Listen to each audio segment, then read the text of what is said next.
Hello class, my name is Mariah COF. Imagine a world where you could choose the gender of your child. How many of you would want to have a girl first? How many of you would want to have a boy first? Alright, so there's a lot more of you guys. I personally would want to have a boy first so my little girl can have that protective older brother that I didn't have.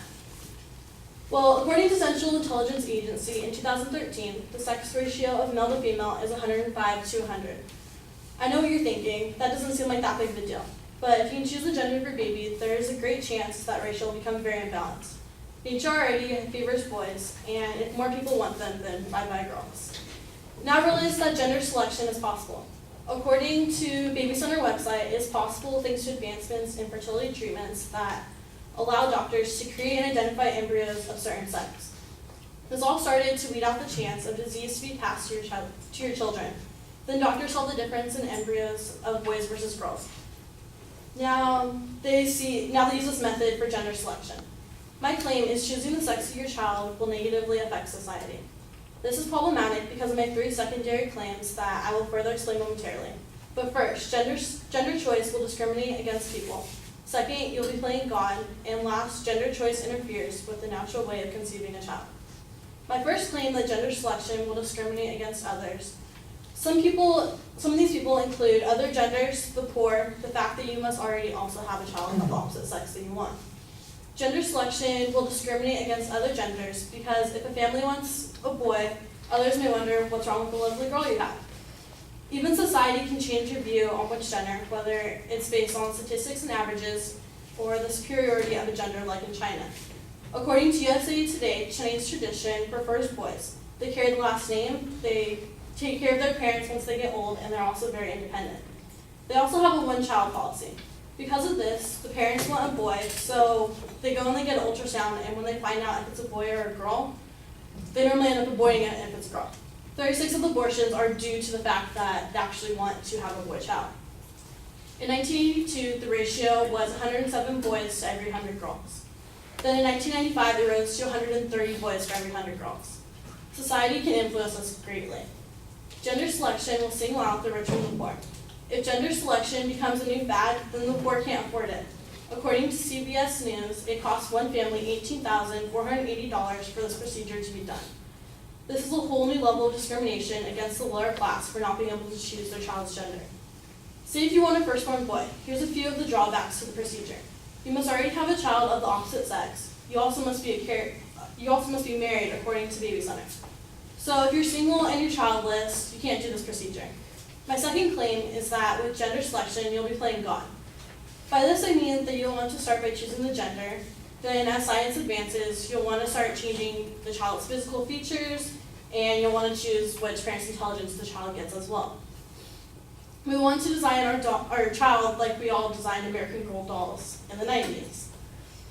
I thought part of the fun of having a child was to see how they turn out and not to already know everything about them. These details aren't our choice. It will affect our society's perception on God's role in making our baby versus our role. For my last claim with gender selection, it interferes with the natural way of conceiving a child. First off, there are strict requirements to be able to have in vitro fertilization or artificial insemination done. As I stated earlier, you must be married and have a child of the opposite sex you want already, and you usually have to be over the age of 38. Or you have to have a good medical reason for most of the doctors to allow the procedure to even be done. Dr. Mark Hughes helped make this discovery simply to root out the chance of your child getting the disease that you had. He stated to CBS News that he went into medicine and science to diagnose and treat and hopefully cure disease. Your gender is not a disease, last time I checked, he claimed. There's no pathology, there's no suffering, there's no illness, and I don't think doctors have any business being there. To have a child the natural way, it has no requirements. Dr. Hughes didn't intend on this to be the turnout of his advancement. My last point is that gender selection interferes with the natural way of having a child. There are 2 ways to do this.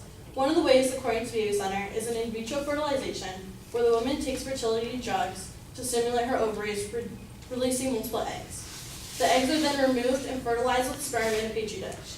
3 to 5 days later, the embryos are tested to see which gender it is.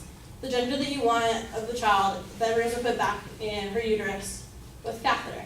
Normally 2 are placed in her womb, and there's 30% of the women who get this done actually end up with twins. Now for this one, it costs 15 to 20 grand. The second way is sperm manipulation.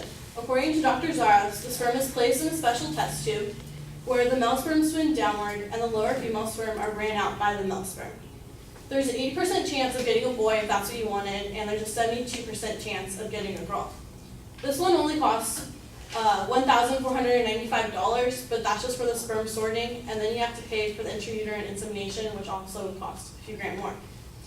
I don't know if it's just me or not, but I feel neither of these seem like a natural way to have a child. In conclusion, choosing the sex of your baby will negatively affect society by discrimination, creating your child by playing God, and interfering with the natural way of conceiving a child. Thank you.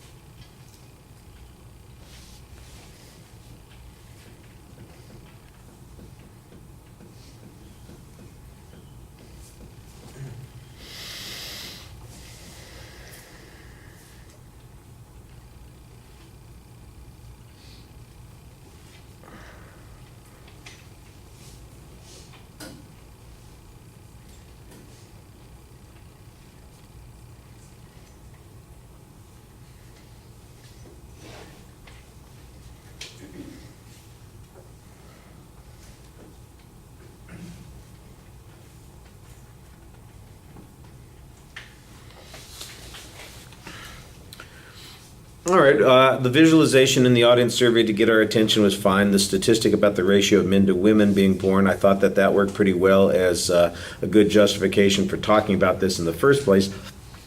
However, I do think you need to tell us a consequence of that ratio. When you mentioned later on, for instance, that in China, where they have the one-child policy and it's become common practice to screen through the pregnancies and terminate the ones that don't result in the preferred child, that they've got a ratio of 130 men to 100 women. Okay, that sounds like a disproportionate relationship. What's the consequence of that relationship? What are the social implications? How does that affect the world? And I never really got much of a description of those kinds of issues. And that's, that's your real main factual justification, because the other justifications are bordering on value issues. The idea that it needs to be natural, or that there's something unfair about this because some group is going to be discriminated against because there's going to be a bias, or that there's an economic barrier to people having this access.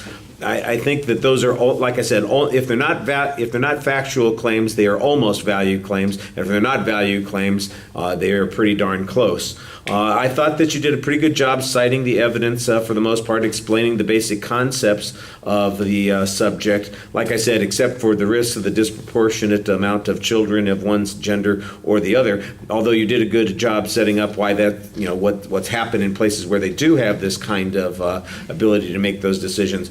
On the one point where you're talking about it being discriminatory or a barrier to poorer people, that almost becomes an argument against having to worry about this in the first place, because let's face it, if we're going to have to spend $1,400 to sort through the sperm and $15,000 to get it implanted, and nobody's going to be able to afford it, well, then we don't have to worry about it, because nobody's going to be able to afford it. It's not going to be one of those things that we have to worry about it happening. So it almost undermines your argument there. It seems to be an internal inconsistency. You want to talk a little bit more to the audience. You're doing a lot of reading during the presentation also. All right, thank you.